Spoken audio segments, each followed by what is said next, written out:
श्रोते हो नमस्कार. वृत्तविशेष या कार्यक्रमात आपल्या सर्वांचं स्वागत. राज्य सरकारनं आर्थिक वर्ष 2026-27 साठी रेडी रेकनर दरामध्ये कोणतीही वाढ न करण्याचा निर्णय घेतला आहे.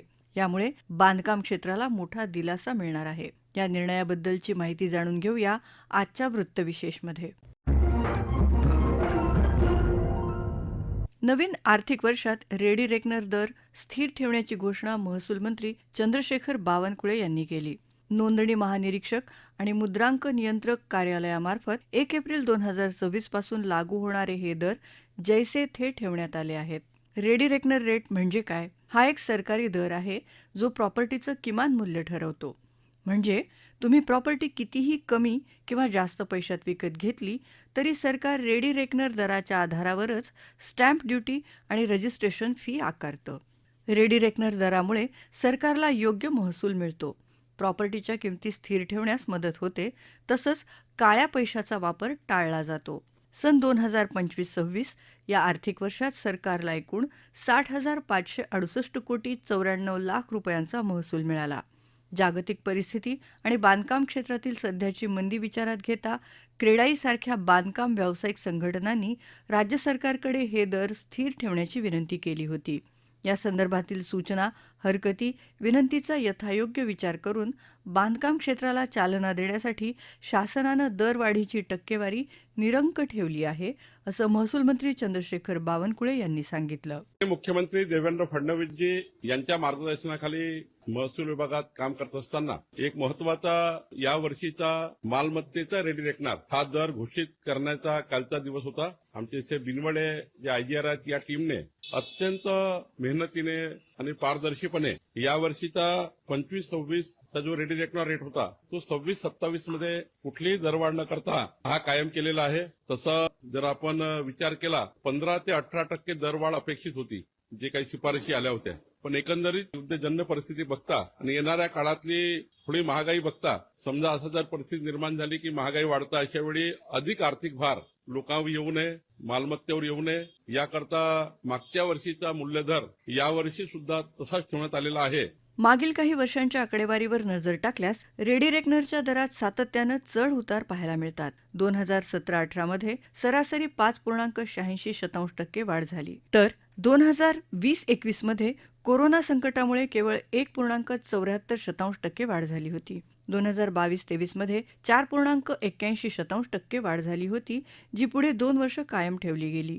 या निर्णयाबाबत महाराष्ट्र सोसायटीज वेलफेअर असोसिएशनचे अध्यक्ष आणि सनदी लेखापाल रमेश प्रभू यांनी आपलं मत मांडलं. दरवर्षी 1 एप्रिलला महाराष्ट्र शासन रेडी रेकनर म्हणजे स्टॅम्प ड्युटी, मुद्रांक शुल्क आणि त्याचं मूल्यांकन ह्या रेडी रेकनर जाहीर करत असतो. यावर्ष रेव्हेन्यू मिनिस्टर बावनकुळे साहेबांनी सांगितल्याप्रमाणे कुठल्याही प्रकारचा वाढीव होणार नाही. रेडी रेकनर वाढीव न झाल्यामुळे खूप लोकांना फायदा होणार आहे. पहिला फायदा ग्राहकांना होणार आहे. जिथे बिल्डिंगचं रिडेव्हलपमेंट असू द्या किंवा विकास असू द्या, तिथे ज्या FSI दर आहे किंवा प्रीमियम FSI आहे, fungible FSI, auxiliary FSI, parking आहे, अन्य सर्व मूल्यांकन आहे ते आपलं रेडी रेकनरचं प्रमाणे दराने केलं जातात. त्याचप्रमाणे प्रॉपर्टी टॅक्स जे 5 वर्षाला एकदा त्याच्या रिन्युअल असतात ते सुद्धा रेडी रेकनर प्रमाणेच केलं जातात. जेव्हा जेव्हा नवीन नवीन बिल्डिंग केलं जातात, ज्या वर्षी बिल्डिंगचं ऑक्युपेशन येतात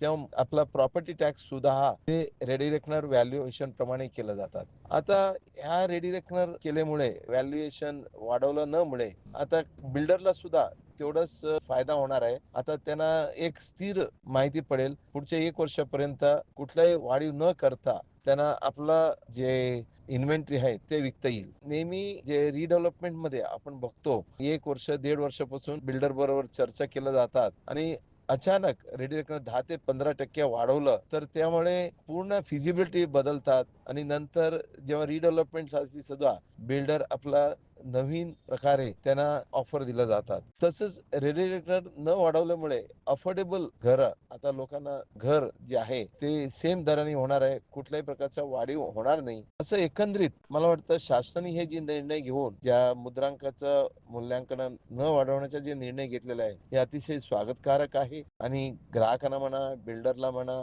किंवा शासनाला सुद्धा याच्यातून थोडासा फायदा होणार आहे. आज रेडी रेकनर वाढवल्यामुळे कधी कधी जे घर घेणार आहे ते पण घर घेत नाही आणि त्यांनी घर घेण्याचं पुढे ढकललं, त्याच्यामुळे इकॉनॉमी मध्ये सुद्धा नुकसान होऊ शकतं. कारण खूप आहे रेडी रेकनर न वाढवण्यामुळे. एक तर आता ज्या पद्धतीने इस्रायल आणि इराण हे जे युद्ध चाललेलं आहे आणि हल्ली ऑलरेडी वेगवेगळं दर वाढलेला आहे, लोक खूप त्रासमध्ये आलेले आहेत. म्हणून आता शासनाने हे जे निर्णय घेतलेला आहे की रेडी रेकनर व्हॅल्यू वाढवायचा नाहीये, हे अतिशय चांगलं आहे. मी खूप कौतुक करतोय आणि त्यांना धन्यवाद पण देतोय, की अभिनंदन पण करतो. असं रेडी रेकनर न वाढवता लोकांचा हिताचा जे विषय केलेला आहे शासनाने, त्यांचं कौतुक करणं अतिशय गरजेचं आहे. नेहमी जे घर घेणार आहे, जमीन घेणार आहेत किंवा महाराष्ट्रामध्ये ज्या मालमत्ता विक्री होणार आहे त्या तुम्हाला मुद्रांक भरण्यासाठी शासनाने inspector of general and registrar and control of stamps IGR आपण म्हणतो, ते 1 एप्रिलला दरवर्षी वेगवेगळ्या क्षेत्राचा रेडी रेकनर घेऊन येतात. हे रेडी रेकनर किमती जेव्हा ठरवतात तर ऑक्टोबर पासून नेहमी ते वेगवेगळ्या जे स्टेक होल्डर्स आहेत त्याला आपण धारक म्हणतो, की डेव्हलपर्स आहे, ग्राहक आहे किंवा शासनाच्या वेगवेगळ्या प्रतिनिधी येणाऱ्या लोकांचे संवाद करून एक प्रत्येक क्षेत्रात किंवा ते सर्वे नंबर प्रमाणे काय रेट लावू शकतात. ह्याला दुसरा सुद्धा पर्याय असतो, की एव्हरेज गेले 1 वर्षामध्ये एक सर्वे नंबर मध्ये कशा प्रकारच्या किंमत प्रमाणे व्यवहार झालेला आहे त्याच्यात सुद्धा घेतलं जातात, त्याला एव्हरेज केलं जातात. पण जे बावनकुळे साहेब आमचं रेव्हेन्यू मिनिस्टर जे म्हणत होते 10 ते 15% हे सुद्धा वाढवण्यास शक्यता होतो आणि त्याप्रमाणे किंमत सुद्धा वाढलेला होता. पण ह्या वर्षी शासनाने असा निर्णय घेतला की आपण वाढवायचा नाही. कारण हे आहे की इराण, इस्रायल किंवा USA ज्या युद्ध बघता आणि खूप काही डिझेल किंवा पेट्रोल, ऑइल याच्या दर वाढल्यामुळे लोकांना एक सवलती देण्यासाठी किंवा राहत देण्यासाठी हे केलेलं आहे. मी खूप खूप अभिनंदन करतो शासनाला, खास करून देवेंद्र फडणवीस साहेब मुख्यमंत्री आणि बावनकुळे साहेबांनी रेव्हेन्यू मिनिस्टर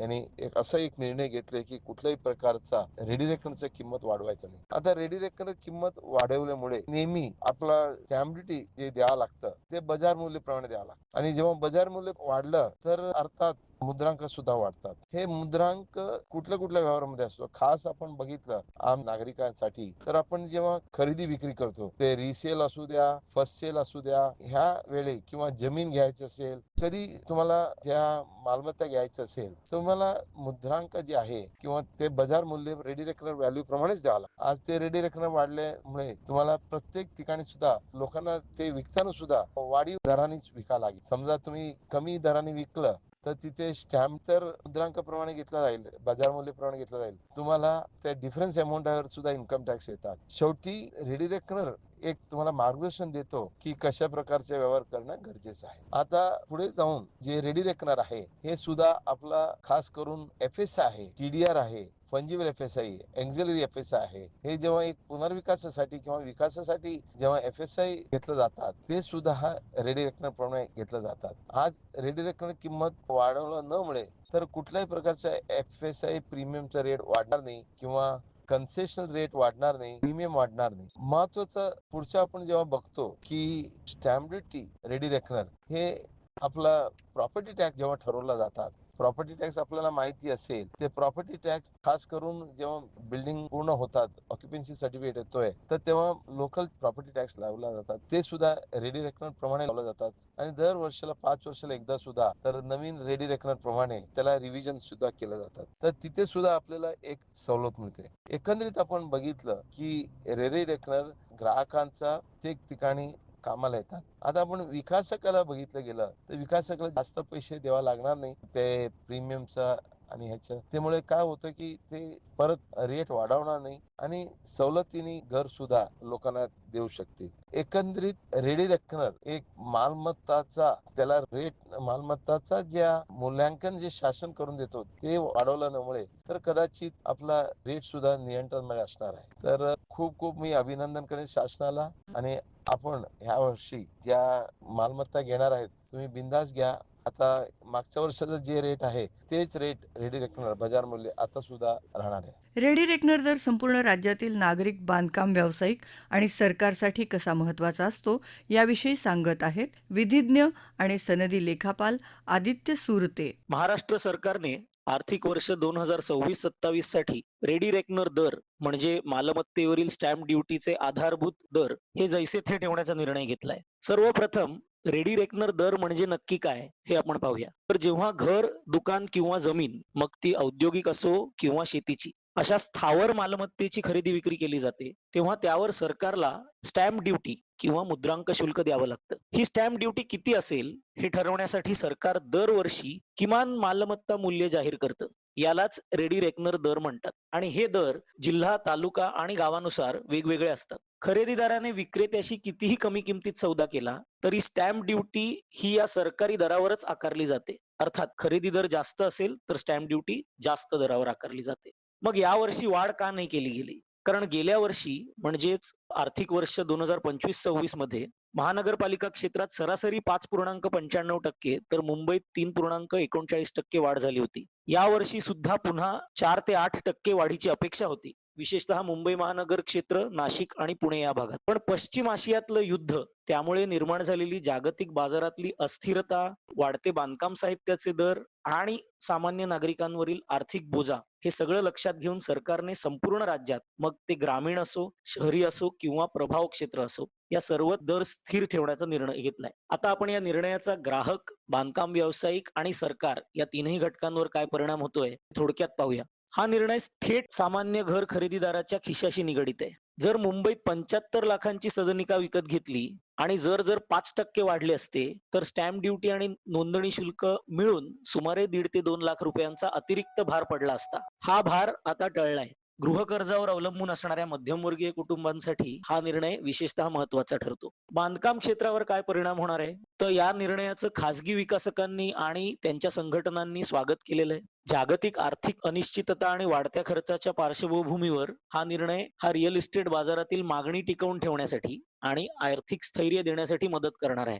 कारण दर स्थिर राहिले म्हणजे नवीन प्रकल्पांना मागणी टिकून राहते. बांधकाम व्यावसायिक, वास्तुविशारद, मजूर, साहित्य पुरवठादार या सर्वांसाठी बाजार सक्रिय राहणं आवश्यक आहे. स्थावर मालमत्ता क्षेत्र किंवा रिअल इस्टेट क्षेत्र हे राज्याच्या अर्थव्यवस्थेचा कणा आहे. ते मजबूत राहिलं तर इतर उद्योगही तेजीत राहतात. आणि सरकारी तिजोरीचं काय? तर अनेकांना वाटेल की दर वाढवले नाहीत, सरकारी महसूल कमी होणार का? कारण महाराष्ट्राची आर्थिक स्थिती सध्या चांगली नाही ही ज्ञात बाब आहे. पण जर आकडे पाहिले तर एक वेगळीच गोष्ट समोर येते.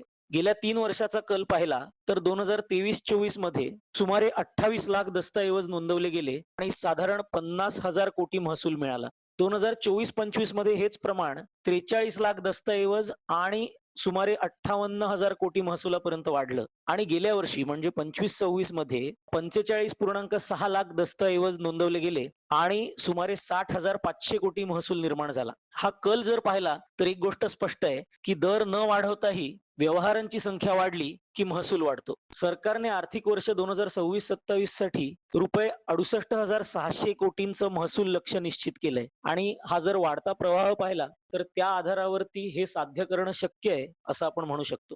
थोडक्यात जर सांगायचं झालं तर रेडी रेकनर दर स्थिर ठेवणे ही केवळ एक घोषणा नाहीये, हे एक समतोल धोरण आहे ज्यात घर खरेदीदाराला दिलासा, बांधकाम क्षेत्राला चालना आणि सरकारी तिजोरीला व्यवहारांच्या संख्येतून एक शाश्वत महसूल, या तिन्ही गोष्टी एकत्र साध्य केलेल्या आहेत. गेल्या 3 वर्षांचा महसुलाचा चढता आलेख जर पाहिला तर आपल्याला हे समजू शकतं की दर कमी असले की माणूस व्यवहार करतो आणि व्यवहार झाले की तिजोरी भरते. रेडी रेकनर दर स्थिर ठेवण्याच्या निर्णयामुळे घर खरेदीदारांना मोठा दिलासा मिळेल. तसंच बांधकाम क्षेत्राला देखील या निर्णयामुळे प्रोत्साहन मिळेल.